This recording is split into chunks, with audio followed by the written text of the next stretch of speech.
Samprazaan, dengan penuh syukur, mari kita lanjutkan kisah Architrima. Terima kasih, salam rahayu.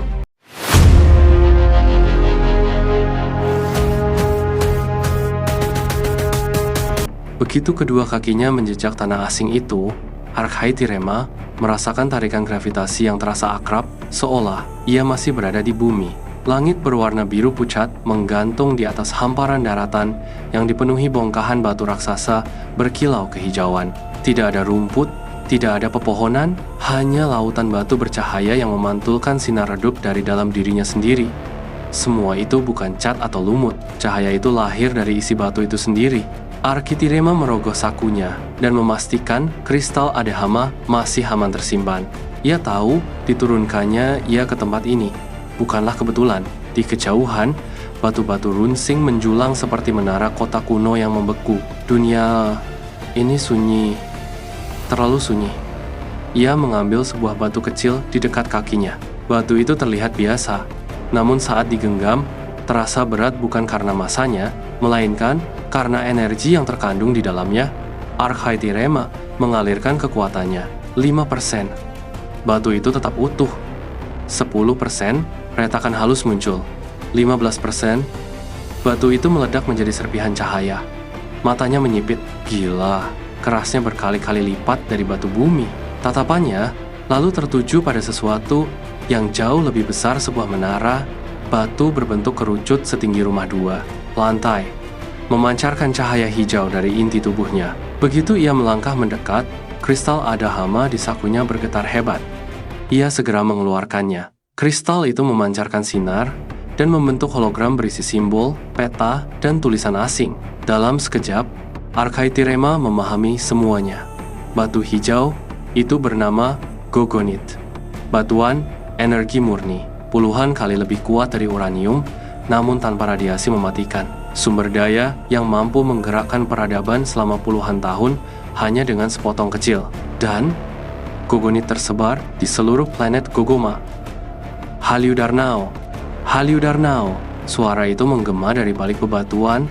Architrema tidak terkejut. Sejak awal, ia sudah merasakan kehadiran makhluk hidup yang mengawasinya. Dengan tenang, ia menyimpan kembali kristal Adahama, lalu berbalik. Sekelompok makhluk berdiri di atas batu-batu Gogonit. Kulit mereka kekuningan, tubuh berotot, dan mata mereka menyala penuh kecurigaan. Bahasa yang mereka gunakan langsung dikenali otaknya. Bahasa bangsa Trungka. Namun pikirannya terguncang.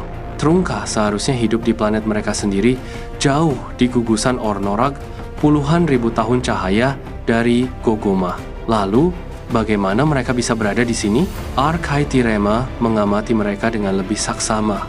Bangsa Trungka dikenal sebagai ras pejuang. Tombak, busur, perisai, dan pakaian perang adalah lambang kehormatan mereka. Namun, makhluk-makhluk di hadapannya tidak memegang satu senjata pun, tidak mengenakan satu helai pakaian pun. Itu mustahil. Bagi Trungka, tidak bersenjata berarti tidak bermartabat. Tidak berpakaian berarti lebih hina dari budak. Ada yang salah besar di sini, pikir Architrema. Teriakan itu kembali menggema. Haliudarnau. Ia tahu artinya. Siapa kau, makhluk hina? Dalam budaya mereka, jawaban terbaik adalah merendahkan diri. Architrema menundukkan kepalanya sedikit. Eltulana, Architrema. Aku yang rendah, bernama Architrema. Biasanya, jawaban seperti ini akan membuat lawan bicara bersikap lebih lunak. Namun kali ini, wajah-wajah Trungka justru berubah semakin liar. Salah satu dari mereka berteriak keras. Alufan Golabanidun Tregugonit. Architrema memahami setiap katanya. Alufan, kamu, hina, gola, menginginkan, Banidun, mencuri, tere, batu suci. Kau ingin mencuri Gogonit? Ia tersenyum kecil. Dengan suara tenang, ia menjawab, Eltulana oleh Banida, Eltulana ketom Saniala. Artinya, aku yang rendah, bukan pencuri. Aku datang sebagai utusan perdamaian. Dalam budaya Trungka, itu berarti ia telah menjatuhkan martabatnya sendiri, sedalam mungkin demi menghindari pertumpahan darah. Namun justru disitulah kesalahannya. Karena mereka tidak melihat kerendahan hati, mereka melihat kelemahan. Dan di planet Gogoma, yang kaya akan Gogonit, kelemahan berarti kematian. Arkhaithirema berharap jawabannya dapat meredakan kegelisahan mereka, tetapi hasilnya justru sebaliknya. Diamnya, ia membuat kelompok itu semakin agresif. Seorang di barisan depan tiba-tiba menerkam dengan kecepatan tinggi, seperti harimau yang melompat ke mangsa. Yang lain mengikuti serentak, seolah menerima komando tak terlihat. Arkhaithirema tidak panik. Ia memperhatikan kejanggalan pada gerakan mereka.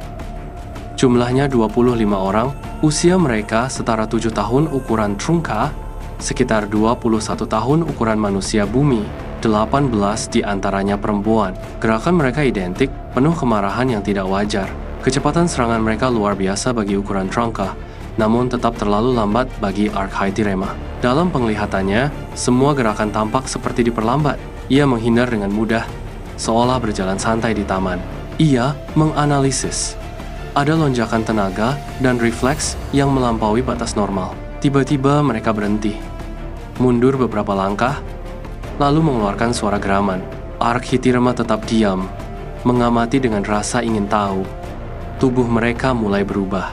Otot membesar, bulu tumbuh di sekujur badan.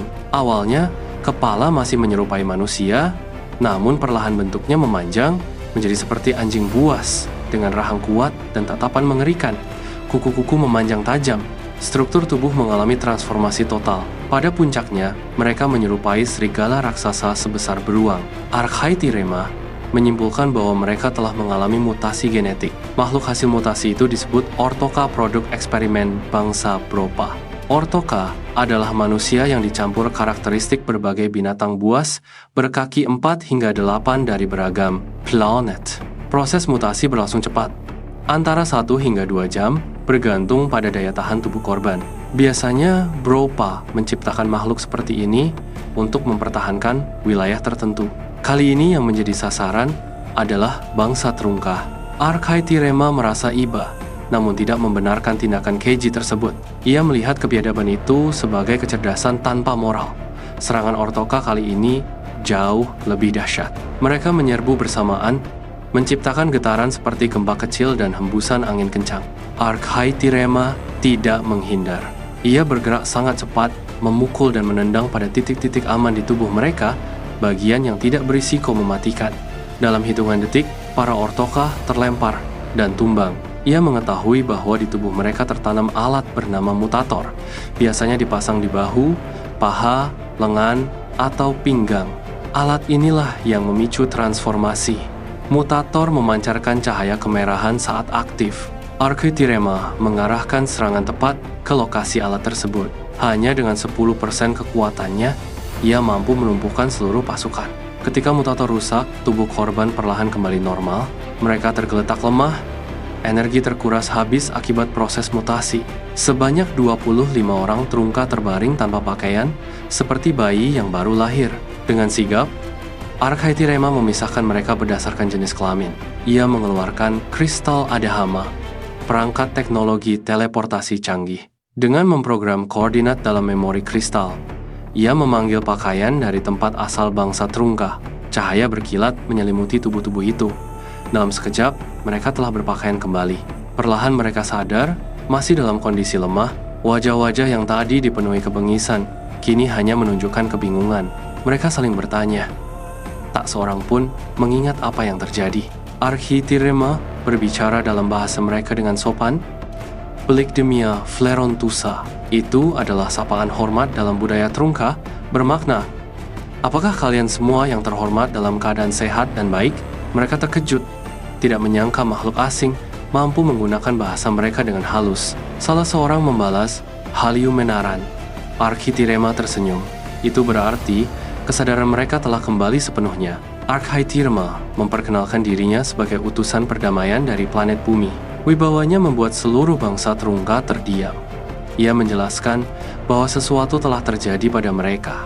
Implan mutator bernama Ortoka telah ditanamkan dalam tubuh mereka untuk menjadikan mereka penjaga batu hijau Gogonet. Bangsa Trungka kebingungan. Mereka tidak mengerti. Arkhaithirema lalu mengatakan bahwa ia telah membebaskan mereka dari pengaruh mutasi itu agar ingatan mereka kembali. Arkhaithirema meminta 25 orang Neryatu membentuk lingkaran dan saling menggenggam tangan, Meski lemah, mereka menurun. Energi mengalir. Ingatan yang terpecah mulai menyatu. Kesadaran yang hilang perlahan kembali. "Apa yang kalian rasakan sekarang?" tanyanya. Seorang perempuan anggun melangkah maju. Namanya Fletilsi. Ia siap menceritakan semuanya. Fletilsi menjelaskan bahwa bangsa Trungka adalah bangsa damai. Mereka hidup dari bercocok tanam dan berburu. Tak pernah ada perang, namun semuanya berubah sejak hari upacara kedewasaan Neriatu. Sebuah benda terbang raksasa muncul di langit. Cahaya menyilaukan mengurung mereka. 215 orang tewas saat kejadian itu.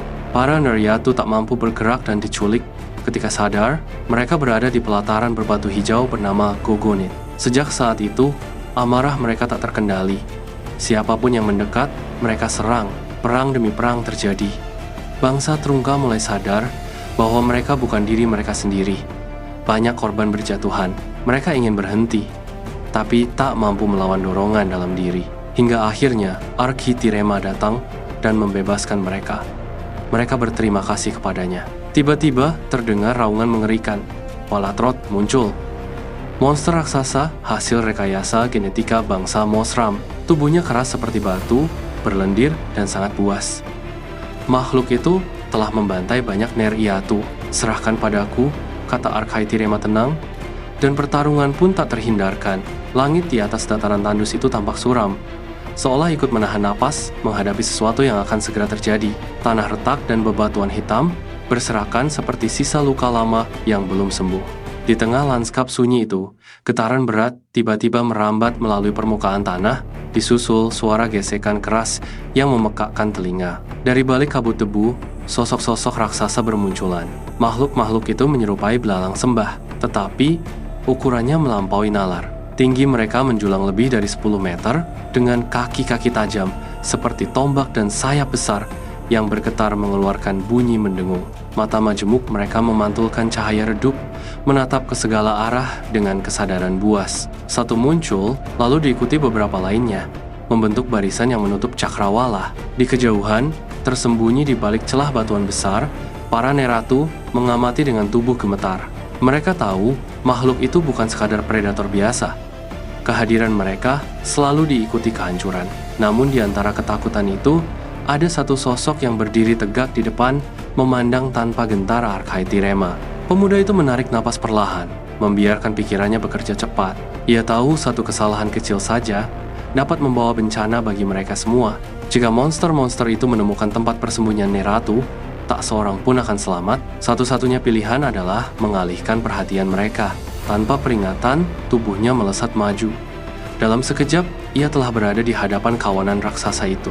Gerakannya begitu cepat, hingga bayangannya tampak terpecah menjadi beberapa sosok sekaligus. Monster pertama mengayunkan kaki sabitnya, tetapi hanya mengenai udara kosong. Arkhitirema sudah melompat, mendarat tepat di kepala makhluk itu, lalu melesat lagi menuju yang lain. Satu pijakan, satu lompatan, satu hantaman. Ia bergerak seperti kilatan cahaya, menjadikan tubuh para raksasa sebagai tangga untuk melompat lebih tinggi. Para monster mengeluarkan suara melengking marah, saling bertabrakan dalam usaha menangkap makhluk kecil yang mempermainkan mereka. Namun kecepatan pemuda itu berada di luar jangkauan insting mereka. Para Neratu terpaku menyaksikan pemandangan tersebut. Dalam sejarah mereka, kemampuan seperti itu hanya dimiliki oleh makhluk yang mereka anggap setara dewa. Bahkan, legenda bangsa kuno yang konon mampu terbang pun tidak pernah menggambarkan gerakan secepat ini. Mereka tidak tahu harus kagum atau semakin takut. Sementara itu, Arkhitirema menyalurkan energi ke seluruh tubuhnya, memusatkannya pada kaki. Setiap pijakan menghasilkan dentuman kecil seperti tanah yang dipukul palu raksasa. Ia sengaja memancing kemarahan makhluk-makhluk itu agar fokus mengejarnya menjauh dari tempat persembunyian. Strategi itu berhasil. Semua mata majemuk kini tertuju padanya. Makhluk-makhluk itu bergerak bersamaan. Sayap mereka bergetar, menciptakan pusaran angin yang membawa bau tajam. Dari mulut mereka keluar asap kekuningan yang perlahan menyebar di udara, racun mematikan yang mampu melumpuhkan dalam hitungan detik. Arah angin membuat kabut beracun itu mengarah ke tempat para Neratu bersembunyi. Menyadari bahaya itu, Arkhitirema mengangkat tangannya dan mengayunkannya ke depan. Gelombang energi tak kasat mata melesat, menciptakan hembusan angin besar yang menyapu kabut racun hingga terpecah dan menghilang. Udara kembali bersih, seolah racun itu tak pernah ada. Di balik batu, para Neratu saling memandang tak percaya. Manusia yang berdiri di hadapan mereka bukan sekadar pejuang biasa. Ia seperti badai yang hidup. Arkhaiti Rema terus bergerak mundur, menarik para monster menjauh. Ia tidak membalas serangan mereka, hanya menghindar dan sesekali melancarkan gangguan kecil agar mereka tetap terpancing. Ketika jarak sudah cukup jauh, ia berhenti sesaat, menunduk, dan memusatkan tenaga lebih besar. Tubuhnya melesat ke udara, mencapai ketinggian puluhan meter. Dari sana, ia menukik turun seperti meteor, menghantam salah satu kepala monster dengan tendangan berlapis energi. Benturan itu menghasilkan gelombang kejut yang membuat beberapa makhluk terhuyung. Tanpa memberi kesempatan pulih, ia berpindah dari satu target ke target lain, meluncurkan serangan bertubi-tubi hingga para raksasa itu tersungkur. Saat makhluk-makhluk itu tergeletak, Arkhaiti Rema melihat benda aneh menempel di punggung mereka, sebuah organ atau perangkat yang memancarkan cahaya redup. Dengan gerakan cepat, ia mencabut benda itu dari tubuh monster pertama. Seketika, asap kuning pekat menyembur keluar, disertai bau menyengat. Ia mengulanginya pada yang lain, lalu segera menjauh sebelum racun memenuhi area. Asap beracun itu menyelimuti tubuh para raksasa, membuat gerakan mereka melambat hingga akhirnya terdiam. Dari kejauhan, Arkhaiti Rema mengamati dengan mata tajam, memastikan ancaman benar-benar melemah. Beberapa saat kemudian, para Neratu mulai keluar dari persembunyian. Langkah mereka ragu-ragu, seolah takut ketenangan itu hanya jebakan. Mereka mendekati pemuda itu dengan hati-hati. "Apakah semuanya sudah aman?" tanya salah satu dari mereka dengan suara hampir tak terdengar. Arkhaiti Rema mengangguk pelan, meski pandangannya tetap waspada. Ia menjelaskan bahwa makhluk-makhluk itu kemungkinan besar bukan ciptaan alam, melainkan hasil rekayasa untuk tujuan penaklukan. Dahulu mereka hanyalah hewan jinak, tetapi telah diubah menjadi senjata hidup. Belum sempat kata-katanya selesai, langit mendadak berpendar merah. Suara gemuruh datang dari atas, diikuti puluhan bola api yang meluncur turun dengan kecepatan mengerikan. "Berlindung!" teriaknya. Ia segera menarik para Neratu mendekat, lalu mengangkat kedua tangan. Energi berputar keluar dari telapak tangannya, membentuk kubah transparan yang menyelimuti mereka. Bola-bola api menghantam perisai itu satu demi satu, memicu ledakan dahsyat yang mengguncang tanah. Suara dentuman bertalu-talu seperti hujan meteor. Tanah di luar perisai hancur, batuan meleleh oleh panas, dan udara dipenuhi cahaya menyilaukan. Namun di dalam kubah energi, semuanya tetap utuh. Para Neratu berpelukan, menutup mata, sementara Arkhaiti Rema berdiri tegak di pusat perlindungan, mempertahankan perisai dengan tekad tak tergoyahkan. Menit demi menit berlalu seperti keabadian. Keringat mengalir di wajahnya, tetapi ekspresinya tetap tenang. Tidak ada ketakutan, tidak ada kemarahan, hanya fokus untuk melindungi. Akhirnya, hujan api itu mereda. Ledakan terakhir menggema sebelum kesunyian kembali turun. Di luar, tanah telah berubah menjadi kawah-kawah besar yang masih memancarkan panas. Arkhaiti Rema belum menurunkan perisainya. Ia menunggu, memastikan tidak ada serangan susulan. Setelah yakin ancaman telah berlalu, ia perlahan melepas energi itu. Kubah cahaya memudar seperti kabut tertiup angin. Para Neratu memandang sekeliling dengan takjub dan ngeri. Tempat itu nyaris musnah, namun mereka tetap hidup. Pemuda itu menarik napas panjang, lalu menatap cakrawala yang kini diselimuti asap. Ia tahu ini belum berakhir. Ancaman yang lebih besar mungkin sedang menunggu di balik bayang-bayang. "Tempat ini tidak lagi aman," katanya akhirnya. "Kita harus pergi sebelum mereka mencoba lagi." Dengan sisa tenaga yang dimilikinya, ia mulai mengumpulkan energi untuk membawa mereka menjauh dari wilayah kehancuran itu, menuju harapan yang belum pasti. Dan di tengah dunia yang terbakar, langkah mereka pun dimulai.